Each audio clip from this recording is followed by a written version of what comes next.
My wife vanished, no warning, just a text. We're in Hawaii. Take care of the kids. 5 confused children stood in the parking lot. I called. No answer. So, I made a decision. This morning, my phone blew up. She was back and furious. Chapter 1. The text that shattered everything. It was just past 7 p.m. on a warm Thursday evening. I had just pulled into the school parking lot, ready to pick up our 5 kids from an after-school enrichment program. My wife, Madison, had arranged the schedule for the week as she always did. Her texts were normally relentless. Pick up Tyler at 6:10. Don't forget Leia's piano book. Emma can't eat peanut. Remember that. But that day there had been nothing. Radio silence. As I parked and turned off the ignition, my phone buzzed. It was from her. Just one sentence. A text that didn't make sense. Not immediately. We're in Hawaii. Take care of the kids. I stared at it, blinking, rereading. Was it a joke? Then, in the rearview mirror, I saw them. 5 little faces. Our children, walking toward the car with their backpacks slung, looking tired and confused. All 5 were supposed to be picked up by Madison. Where's Mom? Tyler, our 10-year-old, asked as he opened the door. I forced a smile. She had an emergency. I'm here instead. But my hands were trembling. Back home, I dialed her number once, twice, then 10 more times. Straight to voicemail. No explanations, no calls, no video messages. Just silence. The next morning, I texted again. What do you mean, we? Who are you with? What about the kids? Are you okay? Talk to me, Maddie, please. Days passed, then weeks. Not a single response. She was just gone. I found myself cooking for 5, brushing long hair before school, packing lunches, and comforting nightmares. I called her mother. She hadn't heard a thing. Her sister was clueless. Work? She'd requested unpaid leave, HR said casually. She'd planned this. She'd disappeared, leaving me alone with the full weight of fatherhood and no road map. But I'm not the man I used to be. Not anymore. Something in me hardened. So, I made a decision. Chapter 2. The Decision. 2 weeks. That's how long it had been since Madison vanished. 2 weeks of chaotic school runs, forgotten lunches, and breaking down in the laundry room at 2 a.m. while folding socks that didn't match. 2 weeks of avoiding questions from the kids like, when's Mommy coming back? And, did she take a plane or a rocket ship to Hawaii? And through it all, the silence from her side was deafening. But silence wasn't the worst part. It was the audacity, the assumption that I'd just shoulder it all, that I'd crumble quietly while she soaked in sunsets with whoever the we in her message was. On the morning of day 15, I sat at the kitchen table, staring at the breakfast I'd made. Pancakes shaped like animals because Emma had cried the night before and said she missed Mom's giraffe pancake. The kids had just left for school with the neighbor's teen, who offered to help after watching me nearly fall asleep while standing. And that's when it clicked. She abandoned us. Not just me. The children, their lives, their stability. For what? An escape, a fling, a new life. No more waiting, no more pleading. So I made the decision. I was going to protect our children, and I was going to rebuild a life without her. But first, I needed answers. I pulled out my laptop, fingers trembling with rage and resolve, and opened our shared cloud account. Madison wasn't tech-savvy, and I had set up all our devices, including the automatic backup from her phone and MacBook. I dug through synced photos, documents, and flight confirmation emails, and there it was, a reservation at a luxury beach resort in Maui. 2 tickets, her name, and Ethan Dano. I froze. Ethan, my ex-business partner, my best man at our wedding, the man who, 3 years ago, had smiled at my children and toasted to forever. I leaned back in my chair as fury bubbled in my chest. She didn't just run away. She ran to him. She didn't just abandon her kids, she traded them for a fantasy. And now I was going to take everything from her. But I wouldn't scream. I wouldn't beg. I would wait. And when she came crawling back, as people like her always do, she would find her perfect dream life in ashes. Chapter 3. The Setup. I didn't rage. I didn't call. I didn't scream at her or text Ethan death threats. That's what they'd expect, some broken husband unraveling. No, I played the long game. I started by contacting a family lawyer, one of the best in the city. Not for divorce just yet, but for custody. I needed legal protection for the kids.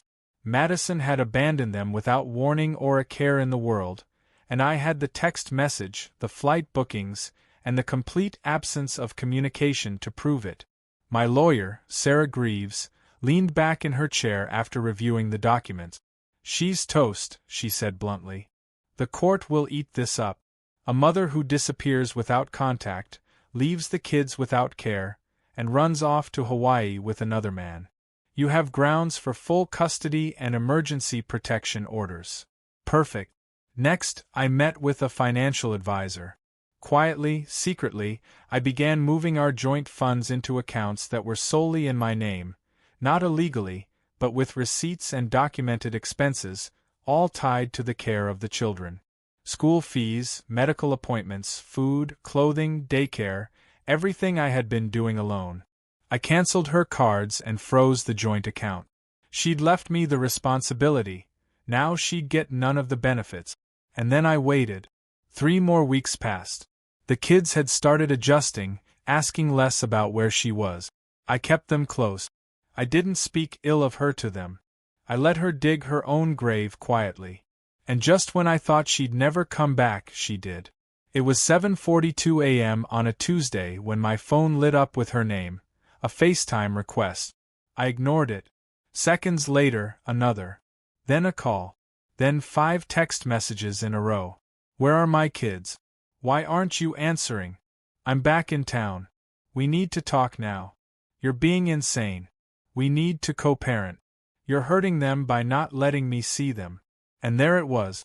The gaslighting, the panic, the realization that her little fantasy was over. And I hadn't just waited, I had moved on without her. So I finally picked up the call. Her face appeared on the screen, sunburnt and frantic, her eyes twitching with fury. "Where are the kids?" she whined. I didn't blink. "At school. You know, where they've been for the past 5 weeks while you were too busy sipping cocktails with Ethan." She flinched. "You don't get to talk to me like that. I'm their mother." "You were," I interrupted coldly. "But mothers don't abandon their children with a text." Her voice cracked. This wasn't abandonment. It was just time for me. I needed a break. I stared straight into the camera. "Well, congratulations. You got your break, and I got everything else." Then I hung up and waited for the next move. Chapter 4. The fallout begins. She showed up at the house the next morning. No call, no warning, just the sound of tires screeching into the driveway and a frantic knock at the front door.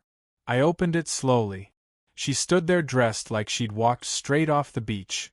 Designer shades in her tangled hair, a sleeveless white blouse, and a fake calm barely veiling the storm beneath. "Where are they?" she asked, her voice tight. "School," I replied flatly. "Where they're supposed to be." She tried to push past me, but I stepped in her way. "You don't live here anymore, Madison." Her nostrils flared. "What the hell is wrong with you? I come back after a few weeks, and suddenly you're acting like I'm some kind of stranger." "You are a stranger," I said, not raising my voice. "You vanished. You texted me like I was a babysitter. You didn't even say goodbye to your children." "I needed space. I needed to breathe." "No, Madison," I said, crossing my arms. "You needed permission to fly to Hawaii with another man and abandon your family. And guess what? You never asked for it." She stared at me, her jaw trembling. "You can't keep them from me. I'm their mother." "I can," I said coolly, "and I already am. You'll be hearing from my attorney later today." She blinked. "You got a lawyer?" I didn't answer. I just handed her an envelope. It was full of documentation, a timeline of her disappearance, copies of the text she sent, receipts for everything I'd paid for in her absence, and the emergency custody papers I had already filed. Her hands trembled as she flipped through them. "I didn't mean to be gone so long," she muttered. "Ethan, he told me it was just going to be a short trip, but then we lost track of time." I laughed once, a cold, bitter sound. "You lost track of 5 weeks?" She looked up, her eyes now wet. "I want to fix this." I tilted my head. "You mean Ethan dumped you?" Her silence confirmed everything. I continued, "You chose him over your children. And now that he's gone, you think you can come back here and pick up where you left off." "I made a mistake." "No, Madison," I whispered. "You made choices." Then I closed the door. Behind it, I heard her fall to her knees and sob, but I didn't open it again. Later that evening, I got a call from Sarah, my lawyer. "She just tried to file for joint custody," she said, amused. "But she didn't know you already beat her to it. The court's reviewing everything. With what we have, she doesn't stand a chance." I looked around at our quiet home, at the drawings taped to the fridge, at the family Madison had discarded like trash, and I smiled for the first time in weeks. Chapter 5. The Public Unraveling. It didn't take long for the cracks in Madison's carefully curated life to become gaping fractures. By the end of the week, the court issued a temporary sole custody order, granted to me. Madison was only permitted supervised visitation pending a full evaluation by Child Services. Her Hawaii getaway had raised serious red flags, but what shattered her most was the court's decision to mandate therapy and parental fitness assessments before she could even be considered for joint custody. She stormed into the hearing that day, wearing a crisp blazer like it was armor, her face powdered to perfection. But the moment the judge laid out the terms and called her actions reckless parental abandonment, I watched her mask crumble bit by bit. Meanwhile, I said nothing. I just handed over receipts, timelines, and emails. I let her own choices speak louder than I ever could. And the humiliation didn't stop there. The school got wind of what happened when she tried to show up during lunchtime to surprise the kids. She was escorted off the property by security while our oldest, Tyler, stood frozen behind the cafeteria window. That same evening, the PTA group chat exploded. Screenshots of her Facebook photos from Hawaii, cocktails, her in a bikini on a yacht, Ethan kissing her neck, were suddenly circulating like wildfire. One of the other moms, a friend of mine from the neighborhood, posted, "She vanished for a month to play mistress in Maui and now wants to walk in like nothing happened." Nah, we don't play like that here. Madison deleted all her social media within the hour, but the damage was already done. The final blow came when Ethan's wife, yes, wife, called me. Apparently, Madison didn't know he was married with a child of his own. His wife, Lillian, had tracked everything after finding a secret phone bill and hotel charges. She asked to meet in person, and I agreed. We met at a coffee shop the next day. She was elegant and composed, but I could see the pain in her eyes. "I want you to know," she said, "my divorce lawyer is filing tomorrow. I'll be naming Madison in the suit. Alienation of affection. It's still legal in our state." I nearly choked on my coffee.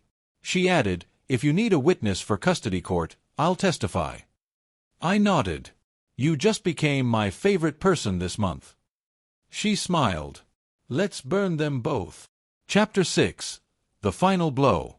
By the time Madison stepped back into court a month later, she looked nothing like the woman who once controlled every room she entered. Gone were the designer outfits and sharp confidence. She wore a plain black dress that sagged to the shoulders, her makeup barely hiding the sleepless nights carved into her face. Her eyes, once so commanding, flicked nervously toward the judge, then to me, then to the empty seat where Ethan should have been. He never showed. Lillian, however, did. She took the stand during the custody hearing, calm and direct. "I found explicit texts between Madison and my husband while he and I were still married," she said. "The affair began long before they left for Hawaii. And when they went on their little vacation, he told our son that he was on a business trip. He didn't even say goodbye." Then she handed the judge a printed folder with copies of photos, emails, and a letter Ethan wrote begging her not to ruin his public image. The judge, an older woman with no tolerance for games, stared at Madison like she was roadkill. "I've heard enough," she said finally, her voice hard. "Miss Waters, your actions show a disturbing pattern of neglect and self-interest. You abandoned your children without warning, failed to make contact for weeks, and placed them in emotional distress. Madison wiped her eyes. I was just overwhelmed. You were in Maui, the judge snapped. Not rehab, not a hospital. A resort. Her gavel slammed down. Full legal and physical custody is awarded to Mr. Walker. Visitation is denied until further court review. You will undergo a full psychiatric evaluation before the court reconsiders your parental rights. This court is adjourned. Madison gasped as if she'd been punched. Wait, no, please. I didn't mean. But the bailiff had already approached her. I didn't smile. I didn't gloat. I just stood, buttoned my coat, and walked out of the courtroom into the brisk morning air. Later that evening, Madison sent me one last message. You ruined me. I stared at the screen, then typed my reply. No. You did that all by yourself. Epilogue. The kids are doing better now. Emma no longer cries before bed. Tyler started playing baseball again. Leia even drew a picture of Daddy the Hero for her class project.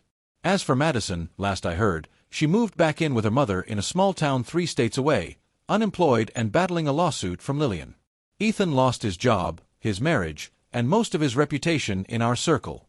Some say he's living in a cheap studio apartment, alone. Me? I'm not bitter. I'm just done. And free. Because sometimes the most powerful revenge is living a life they can never be a part of again.